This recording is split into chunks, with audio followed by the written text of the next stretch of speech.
it is NFL Power Rankings. Normally I say going into week blah, blah, blah, blah, but this is coming out of the regular season. So for the last time this year, these are your Power Rankings. We start, as we always do, at the bottom, and as we did for most of the season, and certainly the close of it, we start with the New York Giants. When you look at the teams that currently play in the National Football League, they feel like they're the furthest away from being good right now. Like, just doing a quick run through of the teams, and we're going to do that here in a sec, the off-season preview. Just doing a quick run through of things, they feel like they're the farthest away from, like, yeah, real contention. Like, when you go through it, it's okay, well, they need this, they need this, they need this, they need this, and they need a little bit of this. They basically have Malik Neighbors and a couple pass rushers that you feel okay about.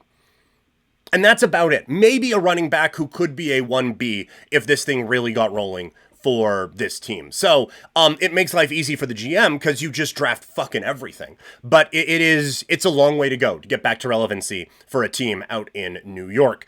Coming in at 31, they are the Tennessee Titans. I don't think they are starting with the same blank canvas that the New York Giants are starting from. But the quarterback situation isn't great there. And now they are looking for a new general manager as well. Coming in at number 30, it is the Jacksonville Jaguars. One of the biggest disappointments of the NFL this season. We talked about it the other day. Doug Peterson is now looking for another job. I would imagine he looks for a while. This team had a real opportunity. When you look at how the division played out, we talked about it before. We just talked about the Tennessee Titans, so things went bad for them. The Indianapolis Colts, we're going to talk about them very, very soon. This was a bad year for the Colts, and it was a very vulnerable year for the Houston Texans, who just squeaked by in a number of different games and were able to kind of coast at the end because there was no pressure coming from anyone else in their division. This was all set up for Jacksonville to have a really big year, and instead, even before the Trevor Lawrence injury, things got way out of hand. And so there are concerns about where this team is at right now and where they're going in the future, because the unscrew-upable best quarterback prospect in a really long time isn't really showing up in the way that they need him to right now. At number 29, it is the Vegas Raiders. Speaking of having basically nothing, they have a very good tight end now in Brock Bowers and a couple guys who can get to the quarterback. And again, that's about it. They also firing the coach. We didn't talk about that because it wasn't a Blue Monday thing. But the Vegas Raiders making, I think, the obvious choice in getting rid of Antonio Pierce. So they are kind of starting with a blank space going into this year. We talked about the Jags being one of the most disappointing teams of the season. They are past, because the New York Jets are the biggest disappointment in the NFL. They were it was plus odds for them to miss the playoffs coming into the season. At one point, they were the favorites to win the division. Their win total coming into the year was around 9.5 or 10. Like, that's what we were talking about. And this team wasn't even close to that. Just a disaster of a year for the New York Jets. The coach is gone. And the thing that is concerning is this was, going into the year, a young, talented roster with a lot of very promising players, and what you really felt was all you needed was a quarterback. And what you got was a quarterback who I praised early in the year for holding people accountable, but then when it came to holding himself accountable, he didn't do that, and everything started crumbling because, I'm not going to say because of it, it was one of the things that led to everything crumbling out in New York. But now this young, promising roster, all of a sudden, Garrett Wilson maybe doesn't want to be there anymore. All of a sudden, that defense took a bit of a step back, and now we're a little bit concerned about what you have on that side. You went from basically a championship feeling roster that just needed one more puzzle piece to someone coming along and just knocking that whole table up. Or like you tried to put the one puzzle piece in, and as you jammed it in, like 5 others bounced away, and now you have to find those again because the dog ate one of them. That is where the Jets are at right now. They are forcing me to make wild metaphors because things have gone that bad for the Jets. Toxic in the chat asking, do you think Aaron Rodgers is retiring? I have gone back and forth on this. I don't. I don't think he'll retire. I don't think he wants this to be the way that he goes out. And I think that last game where he was able to style it a little bit and beat a Dolphins team that still technically had something to play for, but I think pretty quick in that game had an understanding that they didn't have anything to play for, and so they didn't really play. I think that that is going to convince Aaron Rodgers that he is still has something left. I don't think his ego will allow him to go out like that. I think that he will see other like running backs and whatever who have like in their second year coming back from an Achilles injury have been a little bit better. I think he's going to talk himself into it. Although that's what I thought. Like I didn't think there was a chance that he was going to retire. But then you look at how everything was handled around that game, and it's a celebration because it was 500 touchdown passes or something like that, and it was just the announce crew was making a real concerted effort to just be like, hey, look, like this guy, maybe it's not the same now, and maybe he said some shit and all of that, but this is still one of the greatest quarterbacks we have ever seen. And generally, they only talk about that if someone has slipped something to them, that this might be the last time you do get to talk about this cat. So I didn't think that there was going to be a chance, Toxic, that he was going to retire coming into going into that last game. But now coming out of it, it is... I think still in my mind, like 65-35, 65 that he's going to stay, 35 that he's not. I think it's kind of around that, but I don't know. I could at least see it at this point. I certainly don't think he'll stay in New York. That feels like a bridge that's been burned. Although he does have a bit of control there. So we will see how it all plays out. That is going to be such a very weird situation out in New York this season. Going out of the top 5, we have the Cleveland Browns coming in at number 27. They are back to having a quarterback issue with Deshaun Watson. I saw a TikTok the other day that said the Cleveland Browns have the worst quarterback situation in the history of football. I can see where they are coming from because it is such a gigantic contract and he is so bad. Like it has just gone so badly so quickly, and it is such a hindrance if you do cut that it's difficult to kind of wrap your head around. I don't like personally, talent-wise, like he's not great anymore. It's not even the worst quarterback situation the Browns have ever had. And like Raider fan here, all right? Like we've had some quarterback situation. Drafted a bust of a quarterback ahead of Calvin Johnson, right? We drafted a meh defensive back over Aaron Rodgers, who, I mean, yeah, like 20 years later, that looks okay, but at the time, not awesome. So there have been worse, but it is a really, really bad situation out in Cleveland. At 26, it's New Orleans. Really difficult to get a sense on what the Saints are going into this offseason. We'll talk about it in a little bit, but in terms of how this season went, everyone got hurt and it was a disaster. At 25, it is the Chicago Bears. Some signs of life for the Bears as the season goes on. So that is, I think, a positive thing that you can take from this is that, like, there was at least that last game. It went well because there was a stretch there where it looked really bad. But I think you saw enough from Caleb Williams that you feel like there is not as much reason maybe to panic as it looked like in the middle of the year. You need to get a good coach in there. Mike McCarthy's not that, but the Dallas Cowboys saved them from themselves. You need to get a good coach in there, and you need to get this thing like back on track. But I don't think it's as bad as it looked midway through the year. At 24, it's New England. Now that the season is done, the Drake May experiment looks positive. He looks like he is a thing. The concerns that you have around this team are the defense took, I think, a significant step back from what we thought they were going to be. There is, as predicted, nothing around this guy on the offensive side, and the coach was bad. So now you have a incredibly important decision to make with the head coach. You have a lot of money to spend in free agency and a roster that has a lot of holes to fill. So a very important offseason coming up for the Patriots, but I don't think they belong in that bottom tier of, oh my God, what is going to happen here? Because specifically of Drake May.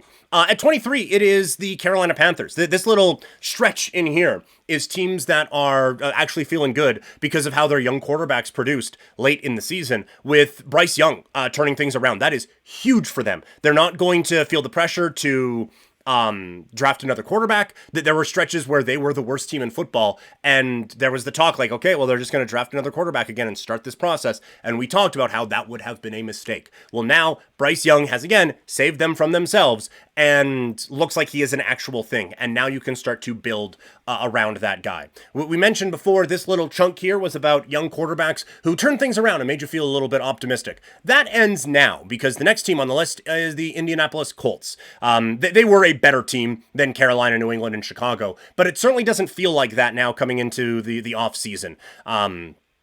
They are keeping the coach around, which I don't love, but I also don't hate that. That they're keeping the general manager around, which I like. It's a weird situation because they did not get the most out of Anthony Richardson at all, and the team suffered because of it.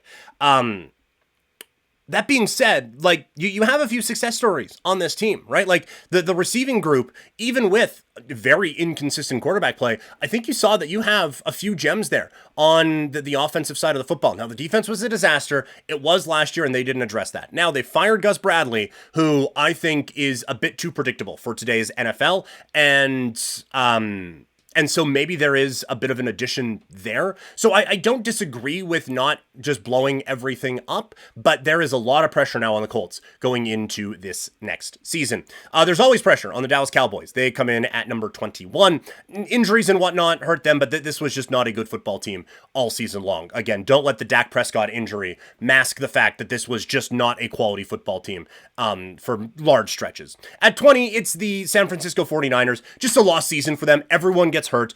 They had amazing injury luck now 2 seasons ago. This season didn't really go well for them at all. They have big decisions to make with Brock Purdy and a few things going on in the wide receiver room, but I also think that they are seeing that maybe a little bit of youth and depth are needed on this roster. At number 19, it is the Arizona Cardinals. I have here, the Arizona Cardinals somehow managed to both exceed expectations this year and be a disappointment all in one season. They did significantly, I think the win total at the beginning of the year was 4.5. They did significantly better than that. But then when they established that they were better than that, they really fumbled it down the stretch. And the can't miss Marvin Harrison Jr., it's year one, and I think it'll be fine, but it was a miss in year one. And the defense that took some steps forward also kind of stalled. And so now there's more progression that needs to be made. So they are further along than people thought, but they didn't get as far as maybe they could have if there was a little bit more consistency on that roster. At 18, it is the Miami Dolphins. They have some big questions to answer because, yes, everything falls apart because Tua gets hurt.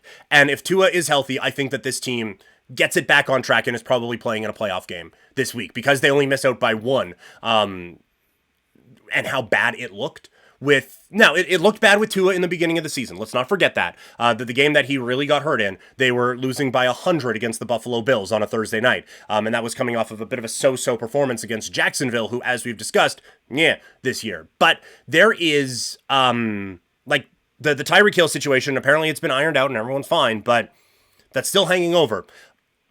As we discussed the other day, you saw that the margin for error on this team is so small. And so for Mike McDaniel, who everyone viewed as his offensive genius, he has a bit to make up for now because this was not a good season for him.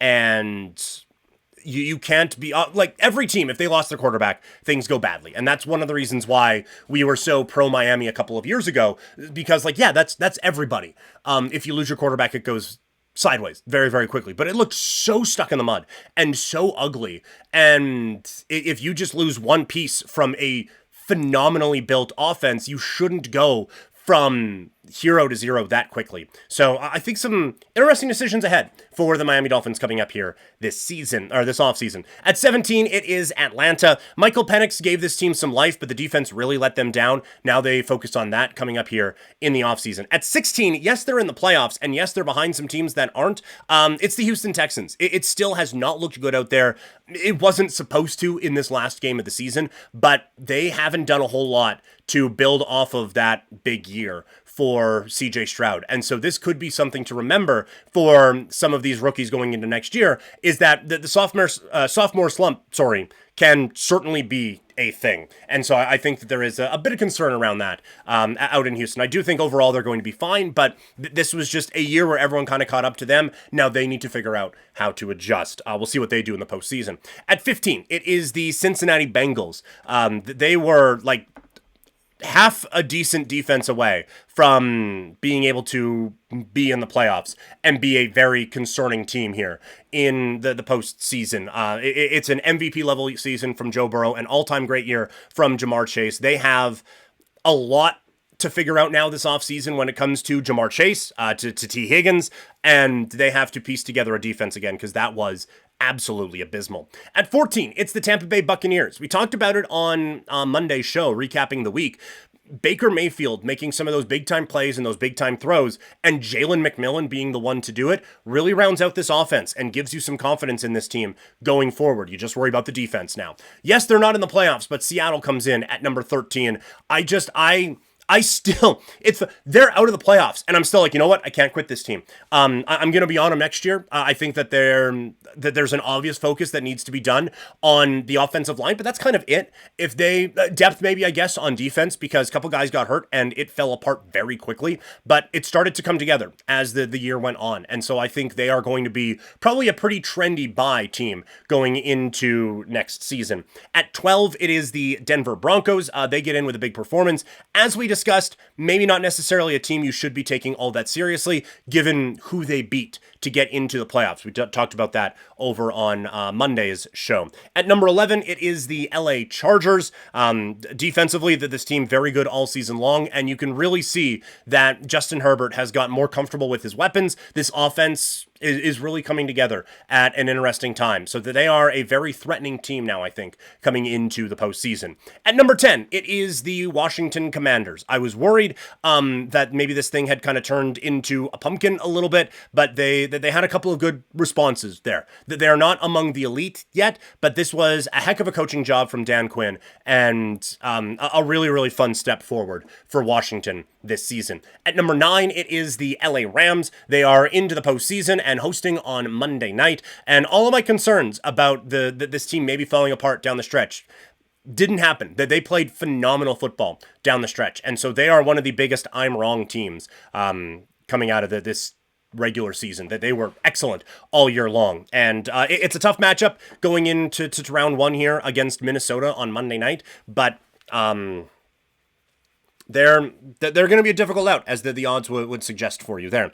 At number 8, it is the Green Bay Packers. Injuries really hurt. Christian Watson is done for the playoffs, it seems like. That's going to be something that really, I think, hampers this team, although they have a ton of weapons. But you guys know what I felt about Christian Watson all season long, really. I think he's a really talented player, but this team did really seem much like they did last year. This team really started to find their stride as the year went on. At 7, it is the Pittsburgh Steelers. It's just a few too many concerning performances down the stretch that has me a little bit worried about this team here. And they are significant underdogs in round number 1. At number 6, it's the Minnesota Vikings. We talked about them on Monday as well. Concerns around Sam Darnold after the performance on Sunday Night Football. Can he be the guy to help lead this team? Because everything else there has really figured itself out. It is now just, can this guy be the guy to take this team to another level?